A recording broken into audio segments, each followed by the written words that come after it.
खबरें तफसील से। कमलनाथ को सुप्रीम कोर्ट से राहत मिल गई है। इलेक्शन कमीशन ने स्टार कैंपेनर्स की फहरिस्त से कमलनाथ का नाम हटा दिया था। कमीशन के इस फैसले को कमलनाथ ने सुप्रीम कोर्ट में चैलेंज किया था। इलेक्शन कमीशन ने मुतनाज़ा बयानात का हवाला देकर स्टार कैंपेनर्स का दर्जा छीन लिया था कमलनाथ से। ख्याल रहे कि मध्य प्रदेश ज़िमनी इंतखाबात के तहत कल 28 सीटों पर वोट डाले जाएंगे।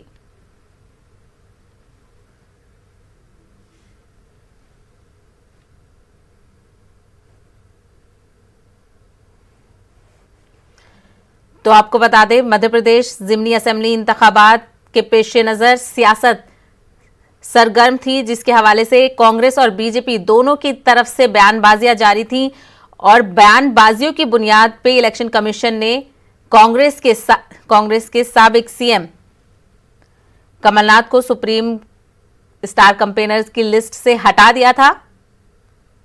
कमीशन के इस फैसले को कमलनाथ ने सुप्रीम कोर्ट में चैलेंज किया था और कांग्रेस की तरफ से इस फैसले की तनकीद की गई थी और कमलनाथ ने बयान भी दिया था कि वो इस हवाले से कुछ नहीं कहेंगे, लेकिन 3 और 10 नवंबर को जब रिजल्ट आएगा इलेक्शन का, मध्य प्रदेश ज़िमनी इंतखाबात का रिजल्ट आएगा, तब वो इस बात का जवाब देंगे। हालांकि कांग्रेस,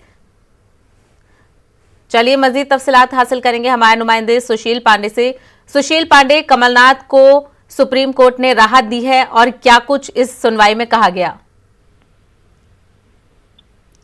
जी देखिए, साफ तौर से इस पूरे मामले में आज सुप्रीम कोर्ट में सुनवाई हुई और सुनवाई में साफ तौर से कमलनाथ की तरफ से याचिका दाखिल करके ये कहा गया कि जिस तरह चुनाव आयोग ने उन्हें स्टार कैंपेनिंग की लिस्ट से हटाया, ये अलोकतांत्रिक था और इस पूरे मामले पर सुप्रीम कोर्ट दोबारा विचार करे। हालांकि सुप्रीम कोर्ट ने इस पूरे मामले में ये जरूर कहा कि इस पूरे निर्णय को वो फिलहाल रोक तो जरूर लगाएंगे, लेकिन सुप्रीम कोर्ट इस बात की समीक्षा करना चाहता है कि क्या चुनाव आयोग के पास साहिबा ऐसा कोई अधिकार है कि अगर कोई स्टार कैंपेनिंग की लिस्ट में शामिल हो तो क्या उसको चुनाव आयोग हटा सकता है या नहीं। फिलहाल सुप्रीम कोर्ट में चुनाव आयोग की तरफ से ये कहा गया कि चूंकि अब वहां पर चुनाव प्रचार खत्म हो गया है, लिहाजा इस याचिका पर सुनवाई का कोई आधार नहीं है। इस पर सुप्रीम कोर्ट में कमलनाथ की तरफ से पेश वकील कपिल सिब्बल ने कहा कि चूंकि ये मामला एक अधिकार को लेकर है और क्या इस अधिकार की समीक्षा होनी चाहिए या नहीं, क्योंकि भविष्य में भी कई जगह पर ऐसे चुनाव हैं जहां पर इस प्रकार की मनमानियों को देखने का अवसर मिलेगा। इस पर सुप्रीम कोर्ट फिलहाल सुनवाई के लिए तैयार भी हुआ और उन्होंने ये कहा कि वो निश्चित रूप से इस पूरे मामले की समीक्षा करेंगे। तो अब कहीं ना कहीं एक फौरी राहत के तौर पर कमलनाथ का इस याचिका को जरूर देखा जा सकता है। अब आगे भी देखना होगा कि चुनाव आयोग जब इस मामले में अपना जवाब देता है तो क्या कुछ दलीलें रखता है। जी सुशील, कहीं ना कहीं बीजेपी और कांग्रेस दोनों की तरफ से ही बयानबाजियां की गई थी मध्य प्रदेश में। ऐसे में इलेक्शन कमीशन ने सिर्फ कमलनाथ के ऊपर ही एक्शन लिया और अब सुप्रीम कोर्ट ने यह भी वाजे किया है, मतलब जो हवाला दिया था इलेक्शन कमीशन ने वो कहीं ना कहीं सही नहीं साबित हुआ, क्योंकि सुप्रीम कोर्ट ने उस पर रोक लगा दी है। जी देखिए, अगर इस पूरे मामले को देखा जाए तो फिलहाल इस पूरे फैसले का कोई तात्कालिक असर तो नहीं होगा, लेकिन कहीं ना कहीं ये कमलनाथ के लिए एक नैतिक जीत जरूर है, क्योंकि अगर सुप्रीम कोर्ट चुनाव आयोग के इस आदेश की समीक्षा कर रहा है और चुनाव आयोग जिस तरह आदेश जारी करके स्टार कैंपेनिंग की लिस्ट से उनको हटाता है और अगर इस चीज की समीक्षा देश की सबसे बड़ी अदालत करती है तो निश्चित रूप से अदालत को भी ये लगता है कि वाकई इस चीज को देखना बहुत जरूरी है, क्योंकि भविष्य में ऐसा कोई भी मामला कोर्ट ना आए जिसको लेकर सुप्रीम कोर्ट अब इस याचिका पर परीक्षण करेगा और कहीं ना कहीं जो बयानबाजी की बात आप कह रही हैं साहिबा, उसको लेकर एक राजनीतिक पहलू पर देखा जाए तो निश्चित रूप से अगर कांग्रेस के नेताओं की तरफ से बयानबाजी की गई है तो कहीं ना कहीं सुशील, जो कमलनाथ ने इस मामले पर चुप्पी साधी थी तो कहीं ना कहीं उसको सुप्रीम कोर्ट की तरफ से सपोर्ट मिला है, क्योंकि कमलनाथ ने इस मामले पर कोई भी बयान देने के लिए मना किया था। जी बिल्कुल, साफ तौर से देखिए, अगर ये पूरा मामला आज जो सुनवाई के लिए आया और सुनवाई के बाद अगर इस प्रकार की बातें सुप्रीम कोर्ट की तरफ से कही गई तो निश्चित रूप से कहीं ना कहीं ये एक अच्छा प्रयास रहा जरूर कमलनाथ की तरफ से कि उन्होंने इस पूरे मामले में कोई बयानबाजी नहीं की और उन्हें अदालत का रुख किया। अब अदालत में चुनाव आयोग को ये स्पष्ट करना होगा कि क्या जो फैसला लिया गया चुनाव आयोग के द्वारा वो फैसला सही है, और दूसरी बात कमलनाथ की तरफ से भी इस पूरे मामले में दलील रखी जाएगी और ये बताया जाएगा कि उनके द्वारा दिया गया बयान अनैतिक नहीं था। तो अब ये तमाम चीजें जो है वो आने वाले दिनों में देखी जाएगी, लेकिन कहीं ना कहीं ये कमलनाथ के लिए एक नैतिक जीत जरूर है। तो मध्य प्रदेश में असेंबली ज़िमनी इंतखाबात को लेकर इलेक्शन कमीशन ने स्टार कैंपेनर की लिस्ट से कमलनाथ को हटा दिया था। तो अब सुप्रीम कोर्ट ने इलेक्शन कमीशन के इस अहकाम पर रोक लगा दी है और कहीं ना कहीं कमलनाथ को इस मामले में राहत मिली है। सुशील, बेहद शुक्रिया तफसीलात के लिए।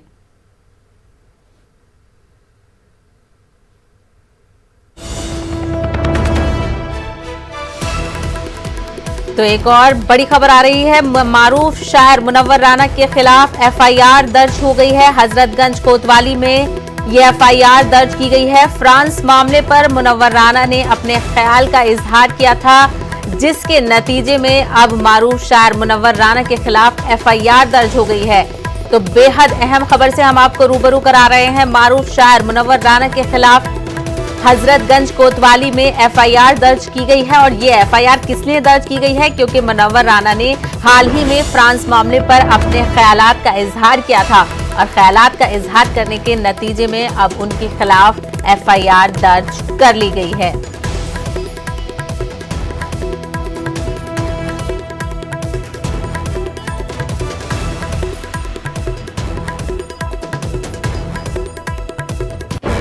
तो आपको बता दें, मारूफ शायर मुनव्वर राना ने फ्रांस में हुए मामले पर अपने ख्याल का इजहार किया था, जिसकी तमाम सियासी, खास करके बीजेपी की तरफ से मुखालफत की जा रही थी और इसको गलत करार दिया गया था, जिसके बाद अब उनके खिलाफ एफआईआर दर्ज हो गई है। तो आपको बता दें, लखनऊ के हजरतगंज कोतवाली में ये एफआईआर दर्ज की गई है, जिसमें मुनव्वर राना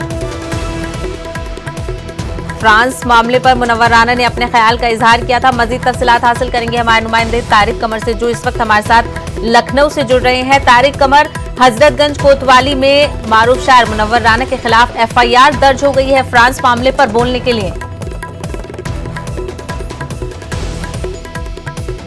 बयान दिया था तो जाहिर है कि गुज़िश्ता दिनों हम देख रहे हैं कि कुछ बयानात ऐसे आ रहे हैं जिनके बारे में ये कहा जा रहा है कि मुनव्वर साहब का लहजा जो है वो सख्त है। और लेकिन हमने इस सिलसिले में मुनव्वर राना साहब से भी बात की तो उन्होंने यही बताया कि देखिए, जो मेरे बयानात हैं वो हक़ाइक़ पर मबनी है, सच्चाई पर मबनी है और मैंने कोई ऐसा बयान नहीं दिया है जिससे कोई किसी तरह कोई इश्ताल हो, बल्कि मैंने सच बोला है। तो देखिए, ये एफआईआर दर्ज कर दी गई है 153A, 295A, 298, 501, 5051B, 5052 इस अंदाज की दफा जो है उसमें मतलब लगाई गई है दफात। तो अब देखना यह है कि किस अंदाज की कार्रवाई आगे होती है। लेकिन देखिए, जहां तक मुनव्वर राना का बयानात का ताल्लुक है तो मुनव्वर राना से हमारी कल भी बात हुई, आज भी बात हुई, तो उन्होंने यही कहा है कि मेरे बयानात के पस मंजर को समझा जाए और बिला वजह की इल्जाम तराशी मेरे ऊपर न की जाए। तो देखिए, अब मसला यही है कि एक जिम्मेदार शायर, जिम्मेदार शहरी किस अंदाज से ध्यान दे रहा है। तो मुनव्वर राना ने यह भी कहा कि हो सकता है कि मेरा लहजा तल्ख हो सकता है कि तारिक कमर, हमने मुनव्वर राना ने इस बयान को लेकर जो उन्होंने मारने की बात कही थी उसको लेकर उन्होंने माफी भी मांगी है कि मेरा कहने का मतलब वो नहीं था, लेकिन फिर भी उनके बयान को इतने सख्त तरीके से लिया गया कि अब उनके खिलाफ एफआईआर दर्ज कर ली गई है। हाँ देखिए, ये बात आपने सही कही कि मुनव्वर राना ने ये कहा कि अगर कोई ऐसा मतलब जुमला मेरी जबान से निकला है कि कत्ल वाला, तो बोले उस पर मैं शर्मिंदा हूँ, तो वो जाहिर है कि माफी के जुमरे में ही आता है। उन्होंने शर्मिंदगी का इजहार बाकायदा चैनल पर किया। तो देखिए, उसके बाद ये एफआईआर दर्ज होना, तो इसमें अब देखना यह है कि इस अंदाज के बयानात किन किन लोगों की जानिब से आते रहे हैं। और देखिए, ये कोई पहला मामला ऐसा नहीं है कि मुनव्वर राना ने सख्त लहजा अख्तियार किया हो, लेकिन इसी अंदाज की बयानबाजी बहुत से सियासी समाजी लोगों की जानिब से पहले भी की जाती रही है, जिनका ताल्लुक मुख्तलिफ जमातों से रहा है। तो देखिए, अब मसला यह है कि अगर इसको नज़ीर बनाया गया तो फिर बहुत लोग जो है वो भी, उन पर भी कार्रवाई की जा सकती है, क्योंकि अगर ये नज़ीर बन जाती है कि किस अंदाज का बयान है। अब इसका तो फैसला देखिए बाकायदा तौर पर एक मखसूस चैनल का नाम लेके एफआईआर दर्ज कराई गई है। और ये भी है इसमें कि सब इंस्पेक्टर दीपक पांडे ने एफआईआर दर्ज कराई है कोतवाली में। तो अब जब सब इंस्पेक्टर की जानिब से एफआईआर दर्ज कराए जा रहे हैं तो इसको भी मामूली तौर पर नहीं लिया जा सकता है, हल्के में नहीं लिया जा सकता है। और तो अब देखना यही है कि क्या कार्रवाई होती है और मुनव्वर राना की जानिब से किस रद्द-ए-अमल का इजहार बाकायदा बाज़ाब्ता तौर पर, कानूनी तौर पर किया जाता है। तो अब इस पर नजर रखने की बात है साहबा, और हम नजर रखे हुए हैं। जैसे भी हालात तब्दील होंगे, कोई नई बात सामने आएगी तो हम अपने नाज़रीन तक जरूर पहुंचाएंगे। तारिक कमर, एक आखिरी सवाल। एक तरफ जो हिंदुस्तान है वो फ्रांस के फ्रांस के जो सदर हैं उनकी तायद कर रहा है, और दूसरी तरफ हिंदुस्तान में ही इजहार ख्याल की आजादी का ये एक्शन लिया जा रहा है? देखिए, ये जो आपका सवाल है ये कई हवालों से बहुत मानीखेज और बहुत अहम है। देखिए, लोगों को ये शिकायत है कि अब दोहरे मेयार कायम किए जा रहे हैं मुख्तलिफ हवालों से, क्योंकि अगर एक बयान एक शख्स की जानिब से आता है तो उस पर कार्रवाई होती है, उसी अंदाज के दूसरे बयान आते हैं किसी मखसूस जमात के लोगों की जानिब से तो कार्रवाई नहीं की जाती। तो देखिए, ये तो अब बहुत सोचने समझने वाला मंजरनामा है और लोगों की निगाहें भी इस पर हैं और लोग इस बात का एतराज भी करते हैं, लेकिन ये जुर्रत नहीं कर पाते हैं कि साफ तौर पर लोग कह सकें। मुनव्वराना ने यह भी कहा अपने बयान में कि देखिए, मैं सच बोल देता हूँ, दूसरे लोग मुझसे तो ये कहते हैं कि आपने ठीक बोला, खुद बोलने की जरूरत नहीं कर पाते हैं। तो देखिए, मसला यही है कि मुनव्वराना ये कहते हैं कि मैंने सही बोला है जो कुछ भी बोला है, और अगर कोई जुमला मेरा गलत है, किसी को तकलीफ पहुंची तो उसके लिए मैं शर्मिंदा हूँ, ये भी उन्होंने कहा है। इसके बावजूद भी FIR का दर्ज होना जो है अपने आप में ये बताता है कि अब लोग किस अंदाज से बयानात को देख रहे हैं, किस अंदाज से ले रहे हैं, और इसमें जो हुकूमत के जिम्मेदार लोग हैं वो किस अंदाज से इसमें पेशरफ्त करेंगे। और देखिए, इसमें खदशा अंदेशा ये भी है, ये भी कहा जा रहा है, हालांकि इसका कोई वाज़ेह सबूत नहीं है कि किसी वजीर के कहने पर यह FIR दर्ज कराई गई है। तो अब देखना यह है कि ये सियासी मामला है, कानूनी मामला है, किस अंदाज से आगे करवट बदलता है, क्या कुछ कार्रवाई की जाती है मुनव्वराना के खिलाफ और मुनव्वराना की जानिब से क्या कोई लीगल एक्शन लिया जाता है। तो कहीं ना कहीं ये जो फ्रांस का मामला है वो तभी सभी मुसलमानों के जज्बातों से जुड़ा हुआ है, और अब मारूफ शायर ने जो इस पर अपने इस ख्याल का इजहार किया था उसके बाद उनके खिलाफ एक्शन लेते हुए FIR दर्ज की गई है, और लखनऊ के हजरतगंज कोतवाली में ये FIR दर्ज की गई है। अब देखना ये होगा कि इस मामले में आगे क्या कुछ कार्रवाई होती है। तारिक कमर, बेहद शुक्रिया तफसीलात के लिए। तबलीगी जमात के गैर मुल्की अरकान का तमाम इल्जामात से बरी होने के बावजूद कैदोबंद की सौबतें झेल रहे हैं, उन्हें अपने मुल्क वापस जाने नहीं दिया जा रहा है। अदालतों ने 36 गैर मुल्की तबलीगी अरकान को तमाम इल्जामात से बरी कर दिया है, लेकिन अदालतें फैसलों के खिलाफ नजरसानी की अपीलें दाखिल की गई हैं। अब सुप्रीम कोर्ट ने ट्रायल कोर्टों से कहा है कि वो तबलीगी जमात के गैर मुल्की अरकान के खिलाफ मुकदमात के निपटारे में तेजी लाएं। सुप्रीम कोर्ट इस मामले में आइंदा समाअत 20 नवंबर को करने वाली है। विध्वंस मामले में फैसला देने वाले जज SK यादव की सेवानिवृत्ति के बाद सुरक्षा की मांग वाली याचिका को फिलहाल सुप्रीम कोर्ट ने मानने से मना कर दिया है। आपको बता दें कि इस पूरे मामले में फैसला सुनाने वाले जज SK यादव ने सुप्रीम कोर्ट में एक अर्जी दाखिल की थी और यह कहा था कि रिटायरमेंट के बाद उन्हें सुरक्षा मुहैया कराई जाए। हालांकि इस पूरे मामले में सुप्रीम कोर्ट में सुनवाई हुई। सुनवाई के बाद सुप्रीम कोर्ट ने अपने आदेश में यह कहा कि SK यादव को रिटायरमेंट के बाद किसी भी प्रकार से सुरक्षा नहीं मुहैया कराई जा सकती है। आपको बता दें कि जस्टिस SK यादव बाबरी विध्वंस मामले में फैसला सुनाने वाले जज थे जो अब रिटायर हो चुके हैं। उन्होंने अपनी अर्जी में यह मांग की थी कि उन्हें इस फैसले के बाद थ्रेट हो सकता है, लिहाजा उन्हें रिटायरमेंट के बाद सुरक्षा मुहैया कराई जाए, लेकिन सुप्रीम कोर्ट ने जज SK यादव की इस मांग को नहीं माना। कैमरामैन जगदीश उप्रेती के साथ सुशील पांडे, न्यूज़ 18 दिल्ली। यादव की तूफानी तशहीरी मुहिम जारी है। आज भी तेजस्वी यादव 11 रैलियों में खिताब करेंगे। तशहीरी मुहिम के लिए जाते हुए तेजस्वी यादव ने न्यूज़ 18 से खास बातचीत की। तेजस्वी यादव लगातार धुआंधार चुनाव प्रचार कर रहे हैं। इन्होंने खुद अपने पिता का भी रिकॉर्ड लालू यादव का तोड़ दिया। एक दिन में 19 जनसभाओं को इन्होंने संबोधित किया। आज एक बार फिर से जनसभा करने निकले हैं। हम बात करते हैं तेजस्वी जी, आप लगातार जनसभा कर रहे हैं, लोगों का भीड़ काफ़ी आ रहा है, लेकिन नीतीश कुमार कह रहे हैं कि भीड़ जो है वो वोट नहीं होती। देखिए, ये स्पष्ट है कि लोगों को नीतीश जी से गुस्सा नहीं बल्कि नफरत हो गई है। लोग अब उनका जो है नाम नहीं सुनना चाहते हैं।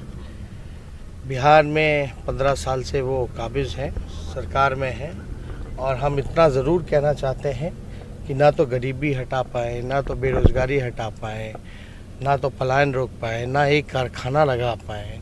स्वास्थ्य व्यवस्था को पूरी तरीके से चरमराई स्थिति में है। शिक्षा को उन्होंने पूरी तरीके से चौपट कर दिया है। बिहार में कोई निवेश नहीं आ रहा है, और जिस प्रकार से 144 दिन तक बाढ़ और कोरोना काल में वो छुपे रहे, बिहार की जनता जो है नफरत करने लगी है उनसे। लेकिन नीतीश कुमार जिस तरह से बोल रहे हैं कि एक फिल्म से आ गया है, क्रिकेट से जगत से आ गया है, अनुभव नहीं है इन लोगों के पास। अब देखिए ना, 85 में वो पहली बार चुनाव लड़े थे, 90 में मंत्री बने थे, तो उनके पास कौन सा अनुभव था? और छात्र आंदोलन से तो वो भी निकले थे, उनके पास कौन सा आंदोलन था, मतलब अनुभव था? तो ये बातें आजकल आश्चर्य लग रहा है। क्रिकेट से आना, स्पोर्ट्स फील्ड से कोई अगर राजनीति में आता है तो कोई बुरी बात है क्या? अगर कोई फिल्म इंडस्ट्री से, डॉक्टर से, इंजीनियरिंग फील्ड से, प्रोफेशनलिज्म से अगर कोई राजनीति में आ रहा है तो ये तो अच्छी बात है, सकारात्मक चीज़ है। ये नीतीश कुमार जी को इतनी नकारात्मक बातें करने लगे हैं, आश्चर्य लगता है कि ये देश के सबसे अनुभवी बातें हैं और इमेच्योर बातें जो हैं इस तरह की कर रहे हैं। हम तो क्रिकेटर रह चुके हैं, क्रिकेटर स्पोर्ट्समैन स्पिरिट अगर आप देखा जाए, टीम वर्क, टीम यूनिटी, आपका एक प्रोफेशनलिज्म होता है आपका। हमको तो सबसे ज़्यादा क्रिकेटर रहते हुए सबसे ज़्यादा एक्सपोजर क्रिकेट खेलने की वजह से हमको मिला है। एक सवाल ये है कि आप लगातार कह रहे हैं कि 10 लाख नौकरी देंगे, ब्लूप्रिंट आप बता रहे हैं, क्या लगता है ये 10 लाख नौकरी देना इतना आसान होगा या चुनौतीपूर्ण होगी? ये सच होने जा रहा है। 10 तारीख के बाद नीतीश जी और एनडीए की विदाई है और 10 तारीख के बाद 10 लाख लोगों को सरकारी नौकरी की प्रक्रिया शुरू कर दी जाएगी। आप इतने अस्वस्थ क्यों हैं? क्यों लग रहा है कि सरकार आपकी ही आएगी? नीतीश जी जो हैं वो एंटी इनकम्बेंसी में फंस चुके हैं, ऐसा क्यों लग रहा है आपको? नहीं लगता कि अधिक आत्मविश्वास से आप लबरेज हो चुके हैं? देखिए, हम तो रोड मैप, विजन जो है बिहार की जनता के सामने रख रहे हैं और जनता सराह रही है। और नीतीश कुमार जी केवल हमारे परिवार को गाली दे रहे हैं। वो अपना 15 साल का हिसाब नहीं बता रहे हैं। वो जो है नकारात्मक जो राजनीति जो होती है वो करने का काम कर रहे हैं। अब पूरी तरीके से जनता ने उनको ठुकरा दिया है। अभी भी देखिएगा, जो फर्स्ट फेज का जो इलेक्शन गया बहुत ही बेहतरीन ढंग से गया है और आगे सेकंड फेज तो इस फर्स्ट फेज से भी बेहतर होगा। लेकिन सबसे अहम बात है कि आप भी उन्हीं बातों को उठा रहे हैं जो चिराग उठाते हैं। तो क्या आने वाले समय में अगर ऐसी कोई स्थिति होती है तो बड़े भाई छोटे भाई की जुगलबंदी देखने को मिलेगी भी? देखिए, हम तो शुरू से ही उठाते रहे हैं मुद्दे। चिराग पासवान जी तो अभी फिलहाल कुछ दिनों से वो मुद्दे उठा रहे हैं, लेकिन जो बात हम कह रहे हैं तो पहले से कह रहे हैं। और चिराग जी ने तो पहले से स्पष्ट कर दिया है कि वो मोदी जी के हनुमान है, तो कोई मतलब ही नहीं है। एक सवाल और है कि आप चुनाव प्रचार में जा रहे हैं जहां भी, तो हम देख रहे हैं कि वहां जाके मंच पे यूं हाथ आप करते हैं, इसका क्या साइन है? ये क्यों करते हैं? सबका अलग अलग तरीका होता है। ऊर्जा भरने के लिए ऊर्जा हमको मिलता है और हम लोग जो है इससे एक तरीका होता है, लोग चार्ज रहते हैं। महिलाओं और युवती जो है वो भी लगातार जो कर रही हैं कि आपसे उम्मीद लगाई बैठी हैं वो, और महिलाओं के लिए खास क्या होगा? चलिए, आप युवाओं को नौकरी देंगे, 10 लाख नौकरी देंगे, लेकिन महिलाओं और युवतियों के लिए खास तौर पे क्या होगा आपकी सरकार? नहीं, महिला सशक्तिकरण को लेकर के हम लोग तो पहल कर रहे हैं, हर एक चीज़ है। आप देखिएगा, वृद्धा पेंशन बढ़ेगा तो उसमें तो महिलाएं भी हैं। नौकरियां सरकारी निकलेंगी तो थोड़ी पुरुषों को थोड़ी ना केवल मिलेगा। जंगल राज की बात करते हैं लोग, जंगल राज की जो बात करें उस पर क्या लगता है? लोग भूल गए जंगल राज को? अभी हत्या हो रही है, हर 4 घंटे पे बलात्कार हो रहा है, हर 5 घंटे पे हत्या हो रही है। एनसीआरबी के आंकड़े में अब तक सबसे ज़्यादा बिहार में का क्राइम बढ़ा है, तो अब बढ़ा है एनडीए के शासनकाल में। तो ये करेंगे आप एकदम, आप नौकरियां दोगे, जब खाली पदे भरोगे तब तो स्ट्रेंथ बढ़ेगा ना पुलिस का। चलिए, तो ये तेजस्वी यादव हैं, सीधे तौर पे ये कह रहे हैं कि हम रोजगार देंगे, हम सरकार बनाएंगे और जनता के समर्थन से जो है हम जो है अगली सरकार बना करके बिहार को विकास देंगे। कैमरा पर्सन नीलमणि के साथ अमित कुमार, न्यूज़ 18 पटना।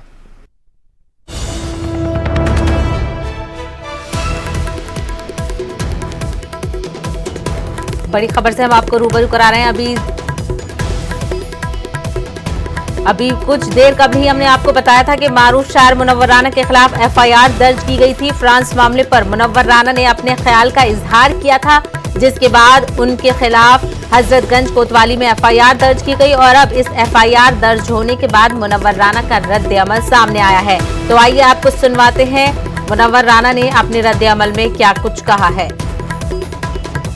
तो आपको बता दें, मारूफ शायर मुनव्वर राना के खिलाफ एफआईआर दर्ज की गई है। लखनऊ के हजरतगंज कोतवाली में ये एफआईआर दर्ज की गई है और पूरा मामला जुड़ा हुआ है फ्रांस मामले से, जहां पर शान रिसालत आप सल्लल्लाहु अलैहि वसल्लम के शान में गुस्ताखी का मामला है जिस पर मुनव्वर राना ने अपने ख्याल का इजहार किया था और अब इस एफआईआर के बाद मुनव्वर राना का क्या कुछ रद्द-ए-अमल आया है वो बस हम आपको सुनवाने ही वाले हैं।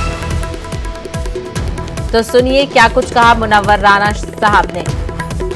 प्रॉब्लम ये है कि देखिए, मुझे तो मालूम नहीं था कि मेरे खिलाफ कोई एफआईआर हुई है और मुझे अंदाज़ा था कि कोई मेरे खिलाफ एफआईआर करेगा, इसलिए कि हम कंट्रोवर्शियल बात नहीं करते हैं।